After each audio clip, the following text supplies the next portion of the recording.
ये message check करिए, अरुण सिंह का आया है। I got my 189 PR grant, planning to come to Australia in coming months. So full details like insurance, bank account, job sites for applying jobs in Australia from India। तो ये पूछ रहे हैं कि हमें क्या करना चाहिए, कौन कौन सी चीज़ों का ध्यान रखना चाहिए। हर वीडियो में आपको यही घर दिखाई देगा क्योंकि मेरे बिल्कुल ऑपोजिट यही घर है। और उससे पहले वेदर देखना बहुत ज़रूरी है यहाँ का, ऑस्ट्रेलिया का। देखो कितनी अच्छी हवा चल रही है।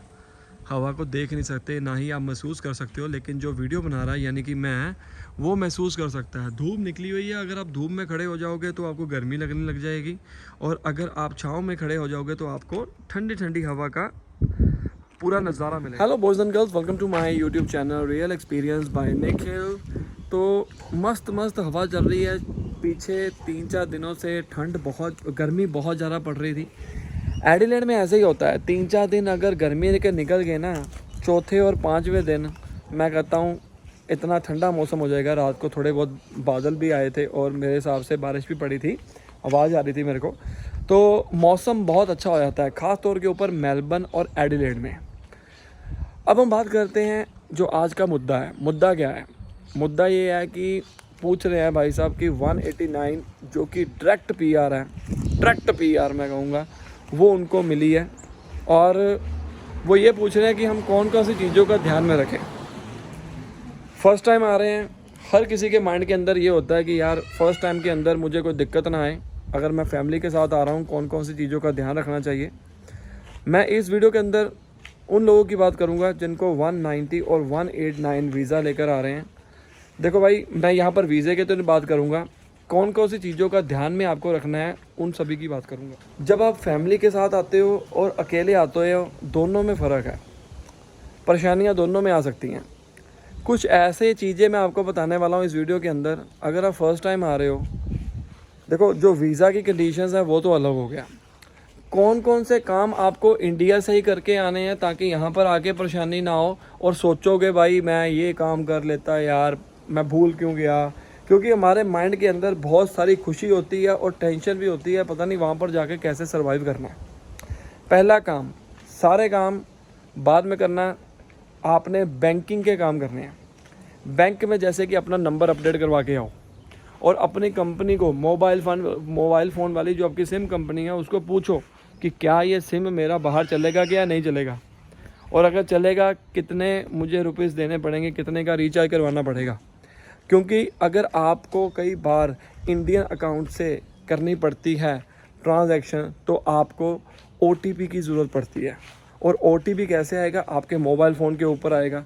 ये सबसे बड़ी चुनौती रहती है आपके पास। क्योंकि 2019 में जब मैं आया था तो मेरा सिम कार्ड यहाँ पर नहीं चला और ऊपर से कोरोना आ गया, और मैंने अपने सिम कार्ड को यहाँ से ऑस्ट्रेलिया से इंडिया भेजा, फिर जाके चला।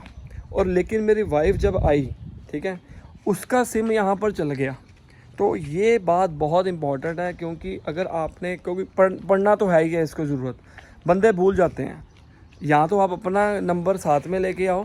मैं तो आपको यही कहूँगा, अगर बंदा बाहर आ गया है तो पता नहीं 100-150 रुपीज़ इंडिया के पड़ते हैं महीने के, आपको OTP जनरेट हो जाएगा, किसी को पूछने की ज़रूरत नहीं है, जब चाहे मर्जी आप ट्रांजैक्शन कर सकते हो। ये सबसे इम्पॉर्टेंट चीज़ है। दूसरी बात, सुनने में थोड़ा ऑड लगेगा लेकिन आपके लिए बहुत इम्पॉर्टेंट है।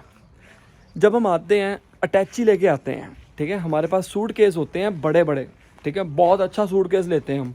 मैं आपको कहूँगा कि बड़े बड़े बैग लेके आओ। बैग बनते हैं, ठीक है, बैग होते हैं काले रंग वाले, उनके ऊपर थोड़ा अलग सा होता है, क्या नाम है उनका जो मटेरियल है ना, लेदर, वो उस तरह से होता है कि फटेगा नहीं। उसकी वजह क्या है? आप ये मत सोचना कि यार लोग क्या सोचेंगे, ये क्या लेके आ रहा है, बैग लेके आ रहा है। मैं आपको ये छोटी सी सलाह देता हूँ, उसका फ़ायदा पता क्या होगा? एक तो आपका जो वेट है ना सूट केस वाला, वो कम हो जाएगा। आप देखोगे कि जब आप 7 kg वाला लेके आते हो कैरी बैग, उसमें से 2 से 3 किलो अप्रॉक्सीमेटली तो सूट केस का ही होता है। आप उसके भी पैसे पे कर रहे हो, और जो बैग है वो अप्रॉक्सीमेटली 1 से 1.5 किलो का होगा ज़्यादा से ज़्यादा। मतलब आपका 1 से 1.5 किलो बच गया। लोग कई लेके आते हैं यहाँ पर, यकीन मानो इससे आपको ही बेनिफिट है, आपका ज़्यादा सामान आ जाएगा। और आप कौन से मंथ में आ रहे हो ये भी इंपॉर्टेंट है। अगर तो आप गर्मियों में आ रहे हो, देखो गर्मियाँ कब शुरू होती हैं, गर्मियाँ नवंबर से शुरू हो जाती हैं एडिलेड में, ठीक है जी। देखो मेलबर्न, एडिलेड और पर्थ, इनमें गर्मियाँ नवंबर से लेकर नवंबर, दिसंबर, जनवरी, फरवरी, मार्च तक चलती हैं, 5 महीने अप्रॉक्सीमेटली। बाकी कई बार बीच में मौसम चेंज भी हो जाता है, ऐसी बात नहीं है। अभी गर्मियाँ नवंबर से शुरू हुई थी, 2-3 दिन पड़ी, फिर मौसम ठंडा हो गया, तो फिर दोबारा से सर्दी आ गई, वो डिपेंड करता है। पर एक्चुअली में दिसंबर जनवरी बहुत ज़्यादा गर्म होता है इन्हीं मेलबर्न, एडिलेड, पर्थ में, सिडनी में भी, ठीक है। मेलबर्न, एडिलेड में तो मौसम सही रहता है। और ऊपर की तरफ चले जाओ, ऑस्ट्रेलिया के ऊपर अगर आप जा रहे हो, ब्रिस्बेन, गोल्ड कोस्ट, डार्विन, उधर गर्मी ज़्यादा होती है। मैं तो इधर का बता रहा हूँ, तो बाकी आप चेक कर लेना, वेदर चेक कर लिया करो, क्योंकि मैं हर स्टेट में तो घूमा नहीं हूँ। मेलबर्न घूमा हूँ और एडिलेड घूमा हूँ, और मेरे रिश्तेदार भी वहीं पर रहते हैं, मेलबर्न में ज़्यादा, ठीक है। तो ये चीज़ बहुत इंपॉर्टेंट है। और बाकी के जो मंथ रह गए हैं वो सारे सर्दियों के निकलते हैं एक्चुअली में। तो अगर आप गर्मियों के मंथ में आ रहे हो तो गर्मियों के कपड़े ज़्यादा, और सर्दियों को भी साथ में लेके आना, सर्दियों के कपड़े भी। मोटे मोटे कपड़े जो होते हैं ना, वो सारे करवाओ, मैं कहता हूँ कोरियर। अब आपके माइंड के अंदर आएगा कोरियर करवाएं कि यहाँ से लें। देखो, आप कोरियर भी अगर करवा लेते हो, अगर वहाँ पर आपके नए नए कपड़े पड़े हुए हैं, तो वहाँ पर क्यों वेस्ट करना। अगर आपने सेटल होने का सोच ही लिया है, तो आपने क्यों वहाँ पर पैसे वेस्ट करने। वो सारा का सारा कोरियर करवाओ। कोरियर करवाते दौरान वैक्यूम जरूर करवा लेना। वैक्यूम से क्या होगा, आपका जो कोरियर का डब्बा है, देखो पता क्या होता है, जब आप कोरियर कराने जाओगे तो जो कोरियर का बॉक्स होता है उसकी डायमेंशंस होती हैं। डायमेंशंस अगर बराबर ना हो, आपके पैसे ज़्यादा लग जाएंगे। तो वैक्यूम कराने लेना, एक ही बारी में आना, जिसमें रजाई हो गया, बर्तन कई हो गए, ठीक है, इलेक्ट्रॉनिक चीज़ नहीं आती है। और ये चीज़ें जितने ज़्यादा से ज़्यादा लेके आ सकते हो लेके आओ। बड़े बड़े बर्तन लेके आओ, छोटे वाले रहने दो। अपने लिए प्लेट वगैरह ले आओ, अपनी फैमिली के लिए 3-4 प्लेट ले आओ, 3-4 वो ले आओ। मतलब हाउस वाइफ्स को होता है कि यार हम पूरा सेट लेके जाएं, एक ही बारी में सारी चीज़ नहीं आती। यकीन मानो, मैं जब ऑस्ट्रेलिया आया था, कम से कम 100-150 किलो मैंने धीरे धीरे करके अपना सामान मंगवाया। आप कहोगे 100-150 किलो मंगवा लिया, उसकी वजह पता क्या थी, मेरे सारे कपड़े वहाँ पर नए पड़े थे, वहाँ पर हमारा फंक्शन हुआ था, तो मैंने सारे कपड़े नए बनाए थे। अब मैं उन कपड़ों को बेकार थोड़ा करूँगा और यहाँ पर नए खरीदूँ, वहाँ पर पड़े रहेंगे। मैंने कुछ कपड़े वहाँ पर वैसे रख लिए, दे दिए किसी को, ठीक है, और कुछ कपड़े मैंने मंगवा लिए, बर्तन मंगवाए, क्रोकरी मंगाई। और यहाँ पर जब आप पता चलो आओगे ना, तो आपको कुछ चीज़ें ऐसी लगेंगी कि यार यहाँ पर ये चीज़ें नहीं है, मुझे वहाँ से मंगानी चाहिए इंडिया से। 90% चीज़ें आपको यहाँ से मिल जाएंगी, 10% कई बार होता है कुछ चीज़ें नहीं अच्छी लगती हाउस वाइफ्स को, और उस केस में आपको कह रहा हूँ मैं 10% चीज़ें जब आप रहने लग जाओगे, तब आपको थोड़ी बहुत पता लगेगा कि यार ये कमी पेशी है, तो हम ये कर लें, ठीक है। वो अपने आप आपको पता लग जाएगा, हर एक की अपनी अपनी घर की होती है। तो मैंने 100-150 किलो मंगवाया और कम से कम 70-80 हज़ार रुपये इंडिया के खर्च कर लिए सिर्फ कोरियर में। पता नहीं 1 लाख, पता नहीं कितना, मुझे याद नहीं है वो। तो अब भारी भारी चीज़ें जैसे कि रजाई हो गया, ये हो गया, वो सारी चीज़ें, कंबल हो गए, वो यहाँ से मंगवा सकते हो। सूट वगैरह हो गए लड़कियों के, मंगवाएंगे, क्योंकि यहाँ पर इतने सूट्स वगैरह डलते हैं नहीं, काम में इतने बिजी रहोगे, सिर्फ काले रंग के कपड़े पहन के जाओगे अगर आप शुरू में आ रहे हो, तो एज ए स्टूडेंट आ रहे हो या वैसे आ रहे हो। और अगर आप एज ए प्रोफेशन जॉब करना चाहते हो तो वो बात अलग है, ठीक है। अब अपन का वो भी हो गया, कोरियर का भी हो गया, बैंकिंग का भी हो गया, और ये भी हो गया, ठीक है। अब हम बात करते हैं इंश्योरेंस की। देखो, आपके वीज़े के अंदर चेक करिए इंश्योरेंस क्या है। अगर तो आपको 190 और 189 वीज़ा मिला हुआ है, मैं कोई एक्सपर्ट तो हूँ नहीं इस लाइन में, वैसे बता रहा हूँ आपको, आप खुद भी चेक कर सकते हो होम अफेयर्स ऑस्ट्रेलिया सरकार की वेबसाइट के ऊपर, ठीक है। अगर तो आपको 190 वीज़ा मिला हुआ है, 189 वीज़ा मिला हुआ है, उसके अंदर आपको मेडिकेयर की फैसिलिटी है, आपको इंश्योरेंस लेने की ज़रूरत नहीं है। पर कुछ चीज़ें जो होती हैं मेडिकेयर में नहीं होती हैं, जैसे एम्बुलेंस हो गया। अब मैं 489 वीज़ा के ऊपर हूँ, मुझे मेडिकेयर मिला हुआ है, इसमें एम्बुलेंस नहीं है, एम्बुलेंस मुझे प्राइवेट लेनी पड़ी।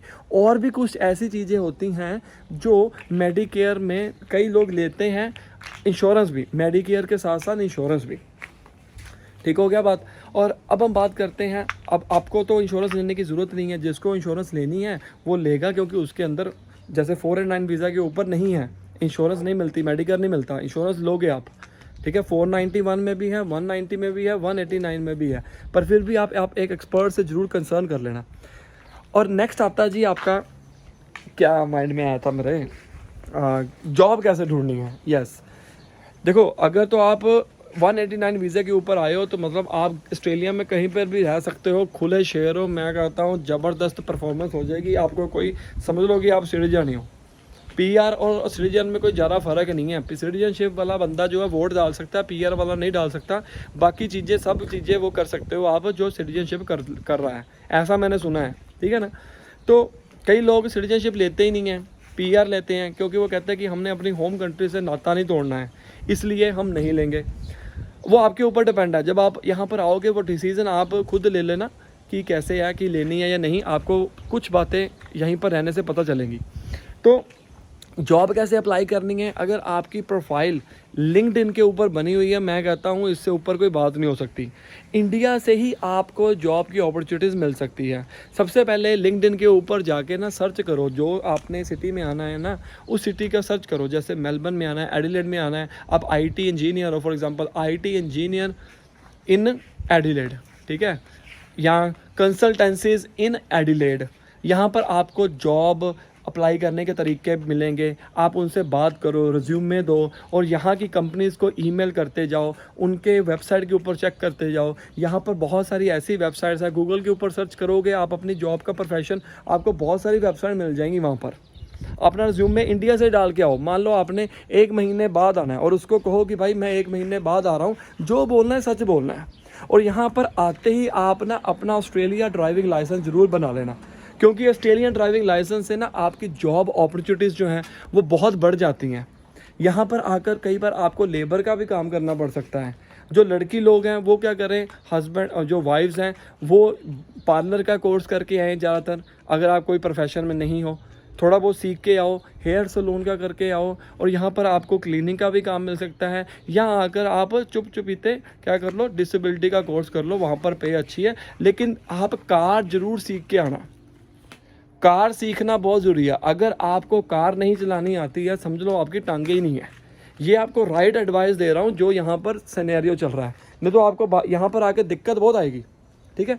तो ये सारी इंपॉर्टेंट चीज़ें थी जो मेरे माइंड में चल रही थी आपको बताने के लिए। इसके अलावा कोई और क्वेश्चन है, कोई डाउट है, मुझसे पूछ लो। मिलते हैं अगले वीलॉग में।